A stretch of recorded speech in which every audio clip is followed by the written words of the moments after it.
You are listening to KC Sports Network, the #1 podcast network for today's Kansas City sports fans.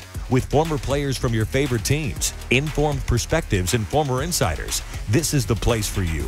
KC Sports Network is proudly presented by Emprise Bank, your partner in possible.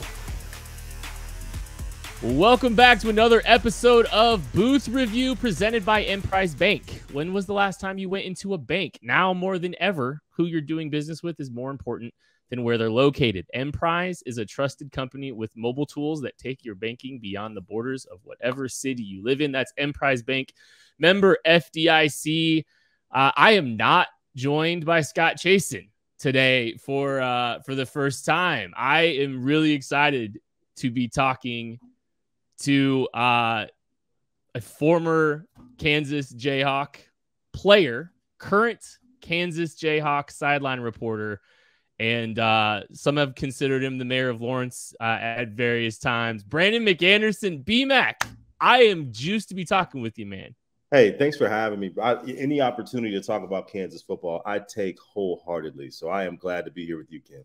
Yeah, man, dude, I'm so hyped, and I've so enjoyed getting to talk Kansas football. I'm in quote unquote media, but like there's a whole lot of fandom dripping out of me, and I've been following this program for my whole life, pretty much. I've seen you in Memorial Stadium a few times playing. Hey. It's cool to see after there's a lot. I think there's a lot of people that we're following this program and we're desperate for it to kind of have the kind of resurgence it's had this year. And it's just cool to see it kind of coming out of the woodworks, the energy, the excitement around this program. I'm sure it's got to be a lot of fun for you to kind of get to see that as well. Absolutely. As a fan, you had the early 90s run, where I was, maybe 8, 9 years old. So I did get to see that. I was aware of it. I had my favorite players. And a small note on that, I used to love those red face masks. I mean, I was like, I want to go to Kansas and wear a red face mask. And we never wore red face masks. But last week they had the classic look, the blue tops with the red face mask. So I was really nostalgic about that. But what I love about Kansas football is it feels like it's everyone's. Kansas basketball is a national brand. And, there's all the haters and all this and that. So all the things that go with like a powerful associated brand. As a fan, you have to deal with all the good and the bad, but it's worth it, because they win so much and you get to celebrate them so much. But Kansas football feels like everybody gets to own a piece. The kid gets to own a piece. The grandpa that has season tickets for 60 years, he gets to own a piece. You get to own a piece being a local. I get to own it as an alumnus. And it's special that way. So when it revives itself and it starts to feel good, it feels good to everyone. And it kind of just, raises the vibrations of the whole town. So I'm just super proud and glad to be a part of it.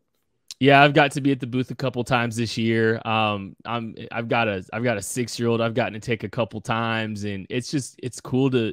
It's bringing back a lot of memories for me, but it's a different role for me because I used to sit in the family section, or that family zone or whatever you call it, in the bowl.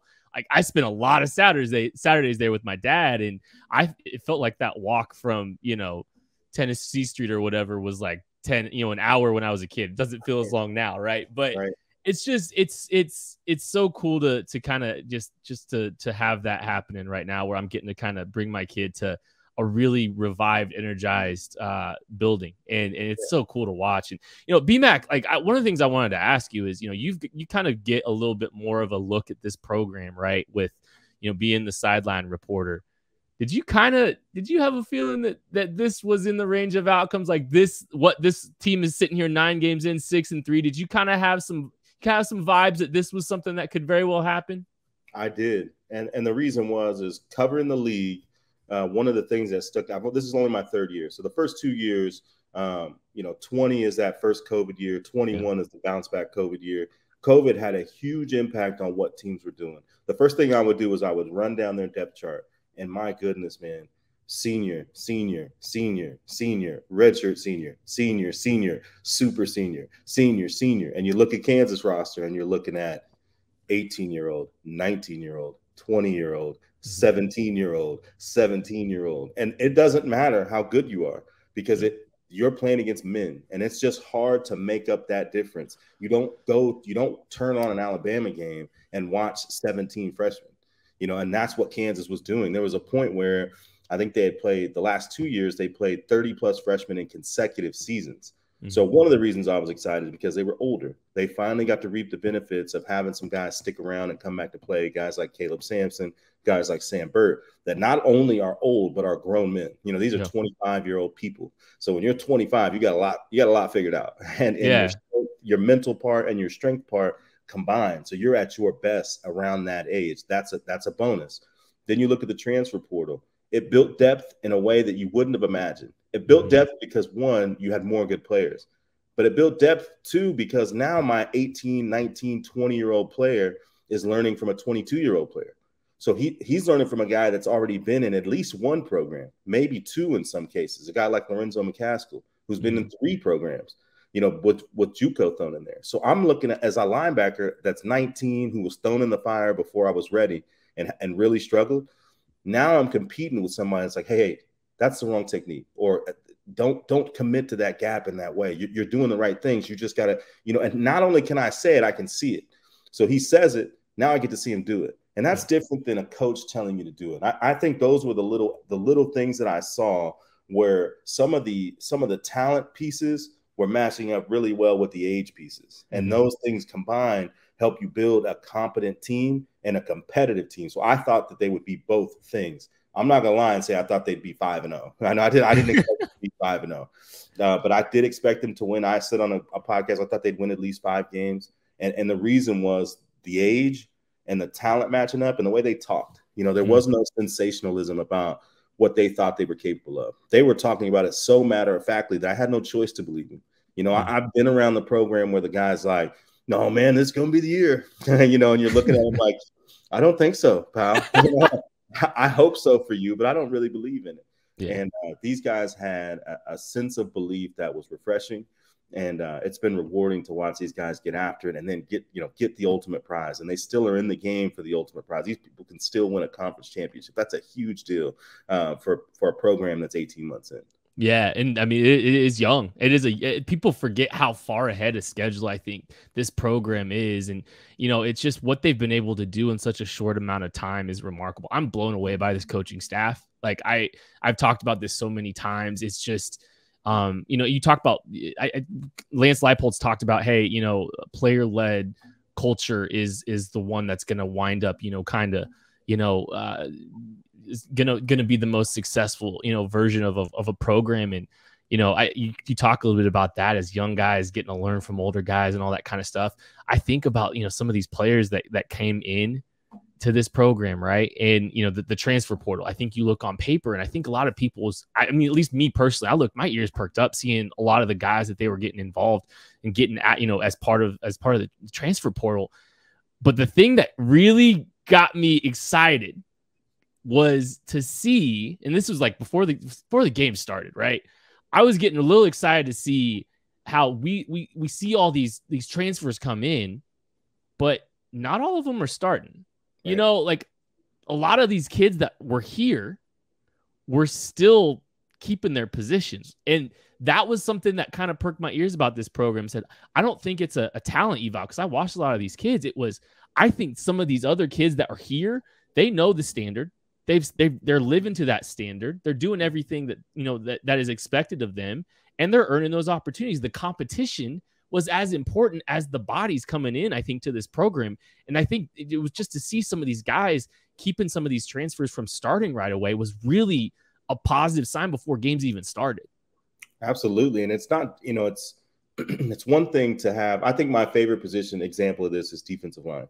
You got a guy come in like Lonnie Phelps, who's, electric. He talks like he plays football. This guy is like a DC comic book hero, man. He's just the real deal. And, you expected big things out of him. But Jeremy Robinson is really good at football. Yeah.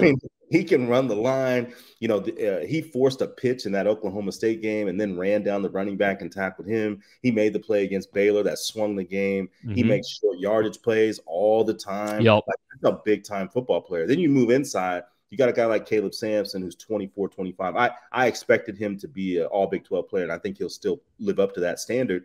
But behind him, Tommy Dunn Jr., DJ Withers. These guys are redshirt freshmen, and they will rock your socks off. They will make plays in games where you're like, holy cow, man, I didn't even know. You know, I will say I was really excited about Tommy Dunn from the moment he committed here, and it's nice to see him contributing. But a guy like DJ Withers was a tweener. You know, he was a little bit too big to play outside, you know, a little too small to play inside. You fast forward a year later, there's no issues with his size. So now he's like a combination pass rusher out of that 3 technique, out of that D tackle position. And those are the stories. That's the position I look at like, man, they've got a little bit of everything. Guys like Hayden Hatcher, who just keeps fighting and keeps earning a spot.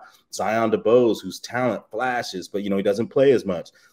Malcolm Lee, like a steady Eddie like Malcolm Lee, who's always doing what he's supposed to and making plays when he has the opportunity. It's just a fantastic group, and it's a sign of the camaraderie and their connection. Coach Panagos came from Rutgers, and he came in spring ball. They play for this guy, like their energy and their motivation around him and his energy and their connection. You would think this guy's been coaching here for 20 years. It's just they have a culture, and this is my biggest compliment of this coaching staff, is that Kansas has been a team without a football culture. Now, they've had a whole bunch of different coaches, and they've had a whole bunch of different coaches talking about a whole bunch of different things, but none of it ever equated to actual culture. With this staff being so familiar with each other, they inherited culture. The kids inherited the culture. The coaches they kept inherited the culture. The coaches that they're bringing in inherit the culture. So it honestly feels like, you know, like they've been here since Wisconsin Whitewater. And it's just a special, special way to do business and a special way to treat the players. So I think those kind of things will continue to happen. And you'll see these players who are looking for a home, who are looking for playing time and opportunities, really take a long look at Kansas because of that stuff. Yeah, no, I'm lockstep with you with all that. And when I look at this coaching staff, the thing that just impresses me so much week over week is the cohesion that they operate within the game planning. Like, it just feels like that they're playing a level of complementary football that I don't see everywhere in the country, right? And I feel like they know who they are. They know what their kids are capable of. They know how to put them all in the best position to succeed better than about anybody in the country. And, you know, there's a lot of other things that really excite me about that. But when I look at game day, I just see the way defensively that, you know, I think the defensive side of the ball's ability and intent on eliminating explosive plays is just it's a very nice complementary piece to how the offense operates, right? Because I think, you know, the offense is content that they're going to be willing to maybe take some chances on 4th down if you're able to get into a 4th and manageable. You know, there's some times where they're willing to, you know, maybe they run the ball on 3rd down because they know that they've got a 4th down opportunity coming. And, you know, it kind of just feels like the way Kansas has ascended so quickly, and this is a credit to the kids, don't get me wrong, but like I look at as a game planning perspective, they may not always out talent, you know, some of these teams. They have plenty of talent, don't get me wrong, but it feels like they are forcing teams to out execute them every single week, every single play. And I think that's what's really been so impressive about how this team has gone about business. And I don't know if you agree, disagree. I'd love to hear your thoughts on that. I hate that idea. No, I absolutely agree with you. And I think it's my favorite thing about what they do. You know, Mangino had a different style of coaching. You know, for us, it was, this is the list of requirements to play this position in this system. And you knew that. You know, there was no gray area under that staff. This staff is like, they're tinkerers, they're problem solvers. Mm-hmm. So they're not looking for a guy to fit everything that they have on this list. They're looking for a guy, they're looking at a player as an asset and saying, what do you do well? And how can I put you in a position to do it?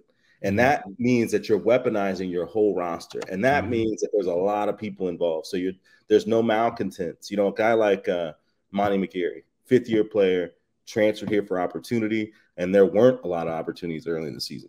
The last game, this guy's flying in off the edge. Yep. Getting a quarterback hurry. He's making an impact in the run game. There was a goal line stop he made where I had to double check. I'm like, what was that?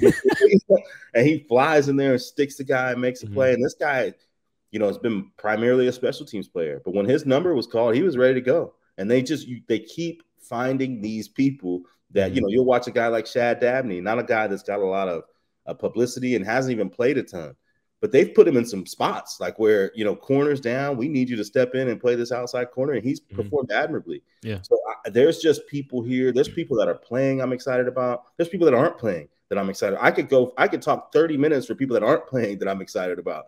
Guys like Edwin White Schultz and guys like Jason Gilliam, guys that you're not seeing, but are going to factor into the future of this program in a major way. So the way that they've built depth and galvanized every person is special. And it's been a fun team to be a fan of.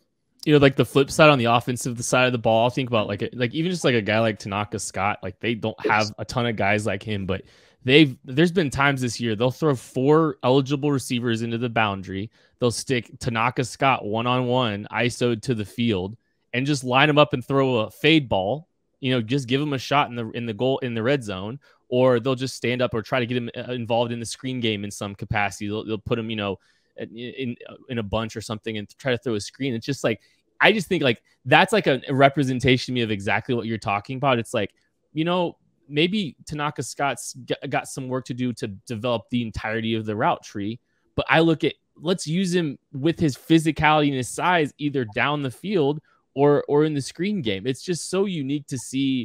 Like, that was one of the things that kind of I really appreciate early on. It's like, we're just going to try to figure out how to get all these different guys involved. And it is really impressive, what they've been able to do. I want to talk to you a little bit about the offense. Actually, we kind of pivot over there for a little bit. Yeah.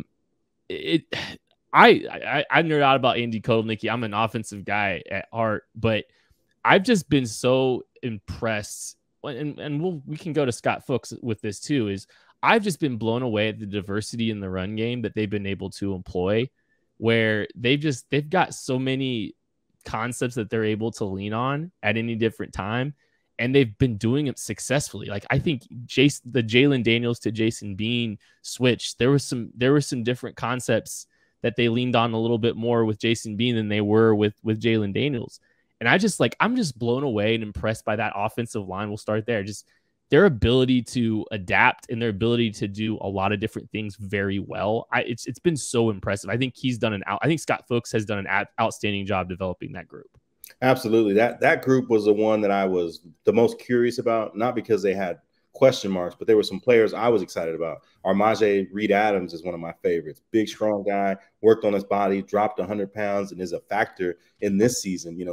I think he has the most NFL looking body. Yes. Like, especially by the end of this, like, I think he might have the most NFL looking body of all these dudes. Yes, that guy is going to be special here. He's going to be a big time player, and they're already using him and getting him in the mix. Guys like Dominic Pooney, who is just a hoss. What I was thinking about the other day, a stat that I'm working on for the pregame show this coming Saturday, is how well they've done against the other teams' lead pass rushers and defensive lines. Oh, yeah. Like, think about like how many game records are in the Big 12. There's a ton. And if you look down the list, these guys have not impacted the game a whole lot. I mean, from the Dante Stills of the world, to when they played Houston. Houston has 2 NFL-level pass rushers, D-line. They didn't impact the game much. That big Ika, who's going to be a first-team All-American and likely a first-round pick. Yeah. There was moments where they neutralized him. So there's all their ability to collectively just get the job done. Michael Ford Jr. is like your walking flex seal. If you have a hole at right guard, he just steps in, fills it. Mike Nowitzki was injured most of the week. He played center most of the week in practice. He played right tackle. He played left guard. I mean, this guy played 3 positions in the game on Saturday. What a luxury to have someone who, by the way, is only in his 2nd year of eligibility. So he's a guy that's going to be around here for a long time that can play 5 positions legitimately. So you're not you can let your players behind him, Gorchika and Kobe Bain, guys they're excited about. You don't have to thrust them into action because Michael Ford will just step in wherever you need him and we'll rotate around. Guys like Bryce Cable do, someone we were really excited about when he came here, but he came to Kansas at 245, and this guy is a 295-pound, 300-pound right tackle that just gets the job done. He's able to neutralize speed rushers. He's able to hold himself accountable against these power rushers and inside rushers. Trevor Lacey from Oklahoma State is a very, very good player. You didn't hear his name. You didn't hear about him. So that group themselves has just performed well. And with all the motion and movements, you don't see a lot of pre-snap penalties. You don't see a lot of confusion and blitz packages. They've just been a special group, and they really allow Kotelnicki to kind of spread his wings schematically. Yeah, they throw all kinds of stuff. Like, I mean, it leaned a little bit on that unbalanced stuff against Oklahoma State. They've done that a couple times this year. The option game, was kind of starting to blossom with Jalen Daniels. It doesn't feel like they can run the exact same kind of stuff that they were doing with Jason Bean. I don't think they're really wanting him to run up inside as much. They're trying to want to maybe get him on the edge a little bit more. But like, it's just the diversity. It feels like they're running a little bit more of the wide zone stuff that they kind of set out to do when they first got here. And you're talking about like all these guys, and like Tyree Wilson's a guy they're going to have to deal with coming up. Yeah. Texas Tech. That guy might go real early. Yeah. But I one of the the anecdotes and stuff that I think about with this team is I look at the South Dakota game, Lance Leipold's first game here, and the growth on the offensive line from that first game, where South Dakota State was giving them problems and disrupting up front.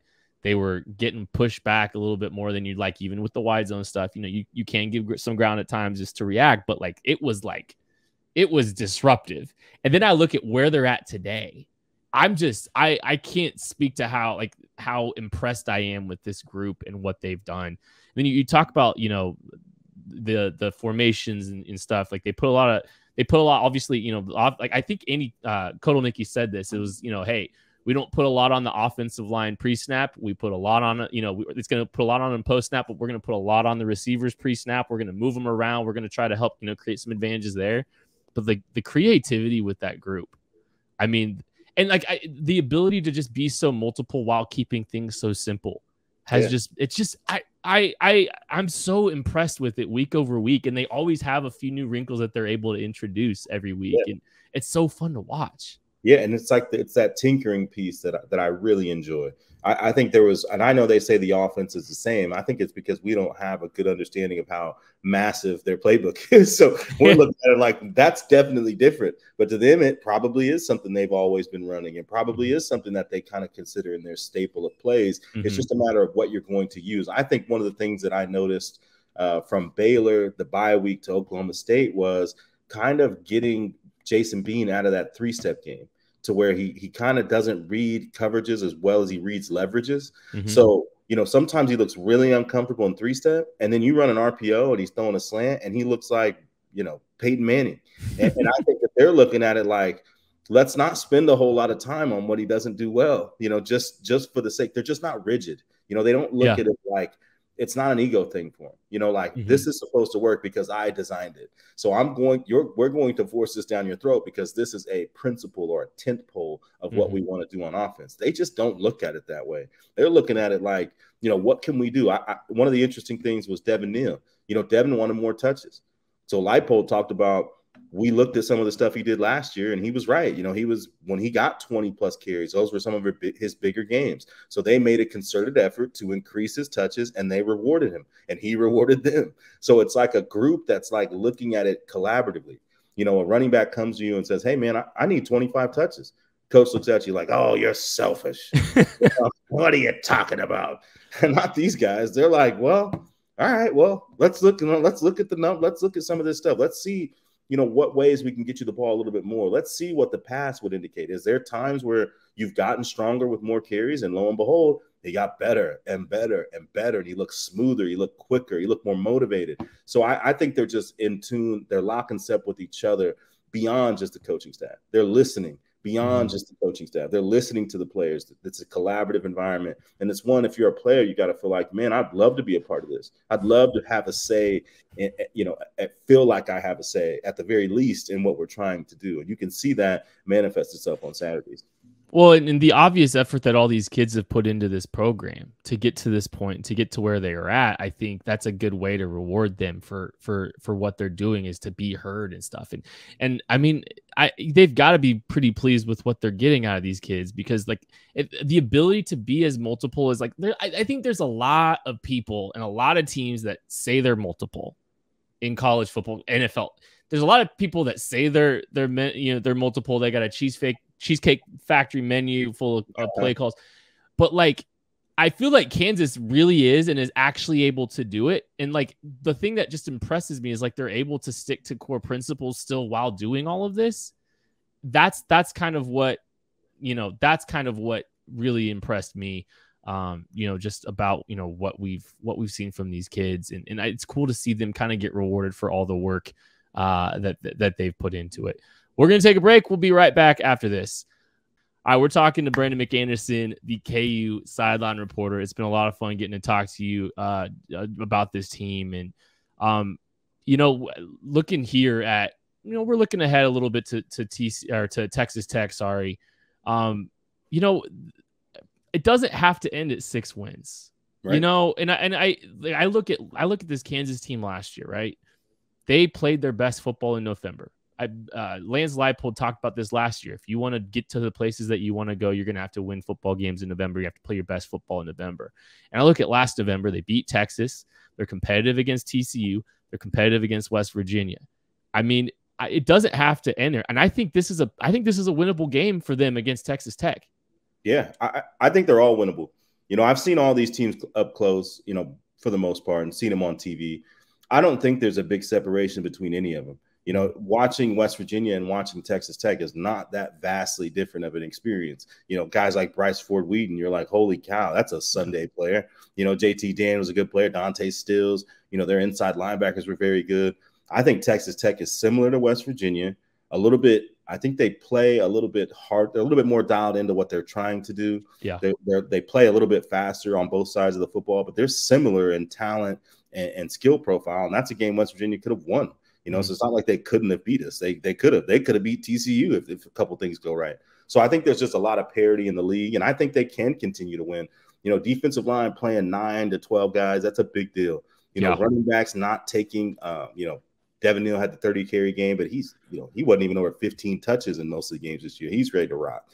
Guys like Luke Grimm, they've been nicked up, but they've been able to play through some of that stuff. So you feel pretty good about where they are health-wise. You feel good about where they are quarterback-wise, being able to retain somebody like Jason Bean. You look around the league, no one has backup quarterbacks. No one. And we have one of the best in the country, and not just based on his skill set, based on his production. You look at his stats. His stats are some of the best in the league. He's second in the league in yards per attempt, yards per completion. He's first in QBR and Big 12 play because he's only played Big 12 games. So this guy's a big-time performer. He's just different than Jalen, and it's just a different style. But he's a guy that can win games for you, and I think he can win a couple down the stretch if Jalen isn't able to come back. I mean, what a luxury to have. And looking ahead at Texas Tech, I think they play a style offensively that plays into some of the things Kansas does well. If you look at a lot of where they get in trouble is they have a lot of long developing routes. And when you play drop coverage, they'll throw the ball to you. Just because there's people sitting in zones and, they play free. They played 3 different quarterbacks against Baylor. They all looked like the starter. They were all very confident. They didn't have any issues trying to push the ball down the field because that's what they want to do. And I think that plays well into what Kansas does is like a soft cover 4 team that likes to give you that space and then break on it. And then when you get in that red zone, they stiffen up and then you see some of their exotic stuff. I think it fits really well with what Texas Tech does. I feel good about their chance to win that game. Well, and there's some question marks about who's going to wind up being the quarterback for Tech this week. But yeah, I think, forcing a college kid at quarterback to play consistently down the field is a recipe for success a lot of weeks. And I think that's one thing that Kansas has done such a good job of is just, like I said earlier, just limiting explosives, keeping everything in front of you, playing discipline, tackling well. Those are all things. If you forcing long drives down the field, hey, like, and I, like the stopping the run too. Like this, I mean, this team is pretty good about stopping the run. Like, I know Brian Borland puts an emphasis on it, and I get why. Like structurally, I think it makes a lot of sense how that they're playing defensively. Craig, I don't want to jump too much, but like I love Craig Young because he allows you to play base defense, but be able to play coverage a little bit better than But I think this is a game that that KU can keep a lid on it, limit the explosives, and good things will happen for him. And offensively, we talked a little bit about Tyree Wilson. He presents some challenges. That dude's a game record, but like to your point, BMAC, they've been able to slow down some of those game records up front. Yeah, that's not been a huge issue. And you know, Texas Tech is not just one guy. I like their speed at linebacker. They've got some solid secondary people. So they're not just a one-man team, but it does start with Tyree Wilson. He's a big-time guy. And looking at him offensively, and you look at when Kansas struggled against Baylor and Oklahoma, it was tackling. I mean, they weren't tackling. And that was the biggest difference in those two games versus every other game they've played this year. So they got to tackle. And Texas Tech has a big, strong back and Shadrick Thompson, and then an elusive back that makes people miss. So there's going to be plenty of challenges. And that place is going to be juiced. It's a 6 p.m. It's a night game late in the year. You know, they need 2 wins to get bowl eligible. So they're going to be fighting tooth and nail. I just like the matchup. You know, I like where the team is. I like when, you know, Jason Bean gets a chance to come back and play in his home state, you know, for one of the last times in his career. So I know he's going to be juiced, and it's a big opportunity. And this team has risen to every challenge. They've had a couple really tough halves, but they've always fought back from those and competed hard. And like I said, I think that the issue for them is if they don't miss tackles, they're going to be in every game, you know, and I think that their missed tackles days looks like they're behind them. They needed that bye week badly. Yeah. And I think they'll get back to, like you mentioned, Craig. Craig's just not – Craig being able to cover receivers and keep you in base defense when normally teams would be in nickel is special. Yeah. But the guy blitzes as well as anybody on the team. He looks like Kyron sometimes coming off the edge. I mean, he blitzes off the edge as well as anybody. His open field tackling is – I actually laughed watching him tackle, you know, some of these elusive backs. Like, you know, just one – he only needs is one chance. The guy's got really strong hands. A guy that I've been really excited about, Lorenzo McCaskill, is a tackling machine. You know, him and Eric Gilliard come in, and it's automatic. Those dudes, you run inside, you're getting tackled. I mean, those two dudes will tackle you. So they just have a lot of options and a lot of players I'm excited about, and I like the matchup for Saturday. Yeah, for sure. I mean, Tech's going to try to play a little bit of tempo, and, you know, like tempo only works if your quarterback can, you know, get those completions consistently. Like Dylan Gabriel, like, that was a really tough matchup to try to – that was their first time really seeing tempo all year. And Dylan Gabriel was he was playing outstanding. Like, there wasn't much that they were going to be able to do that game. And then the run game started opening up because of it. Yeah. You know, so, you know, but like Oklahoma State tried to play a little tempo, and they stuck to what they do, and that he didn't play consistently enough to drive down the field with that tempo, right? So it's just kind of the same kind of thing. Just play what you do what you do, play it well. You'll deal with the tempo. They're getting a little bit more familiar with it too. I don't know if I'm too worried about it. BMAC, I don't know if you're allowed to make a game prediction. I am gonna make are you allowed to? I don't know. I just usually don't. Don't worry about it. I won't make you. But I do have Kansas winning this football game. I got a 31-27, something like that. It's gonna be a tight one. But I mean, this offense, I think, is capable of putting up points on any defense in the Big 12. Jason Bean continues to build off of what he's done, and yeah, I think the bye week came at the right time. You know, obviously, like, hey, that offensive line depth got tested a little bit last week. Hopefully, a lot of guys are back up front, but yeah, I think this is a game that I think Kansas wins. You know, 6 was the getting to 6 was such a huge breakthrough. These guys get to be around that program for, you know, all these kids get to be, you know, with coach and with the staff for another month. That's massive for the growth of this program, but doesn't have to end at 6. I don't think it is. I think they're winning. Yeah. We talked about last year. You know, you talked about how the finishing strong and being in those tight games and actually pulling that one out against Texas, that kind of fast forwarded them. You know what I mean? It kind of put them in a position where they're like, oh, we're supposed to be here. We should be winning these things. Belief. So then they lead into that season knowing that that's a possibility. I see some similarities in this process. Because getting to a bowl game, I know the first bowl game we got to in 2003, you know, Bill Whittemer got hurt and he missed those 3 games. We lost all 3 and we were down to the last one. You know, we were 5-6 and we had to win it, and we did. But it was different, right? We went to Tangerine Bowl and had a party and got our butts kicked and, you know, went on home happy. This is different. If they can take this next step and say, not only are we a bowl eligible team, we are now a conference contending team. Like, belief in winning, the only way you can simulate it is actually doing it.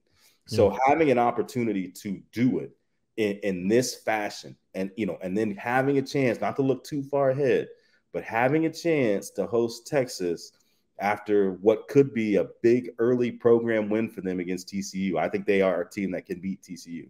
You know, imagine the ups and downs of what they might be going through. So this thing is far from over. And I think that having a chance to win these type of games is literally the next step. The next step is being a conference contender. It's playing important games in November. They're here right now. So having a chance to win that kind of game, I think it will be one of those things that can propel them forward. And I'm excited to see what they do. I am too. And I mean, I don't want to look too much farther ahead than you do, but like I will, because like I think 2024 or 2023, I'm sorry, could be a lot of fun too. Yes, because a lot of these guys coming back. Guys coming back. They get they're America's darling right now. They're already winning in the transfer portal. They got a lot of guys returning. This could be something some kids want to be part of next year. Absolutely. I mean, and there's a decent quarterback that should be back next year as well. Yeah, not so bad. Yeah, it's a decent spot to be in. B-Mac, man, it's been so great to talk to you. I really appreciate you coming on. Really enjoyed getting to talk to you a little bit about, something that I think we're both kind of passionate about. So thanks again, man. Thanks for having me, Kent. Absolutely. Hey, this has been another episode of Booth Review. Appreciate y'all. We'll catch you later.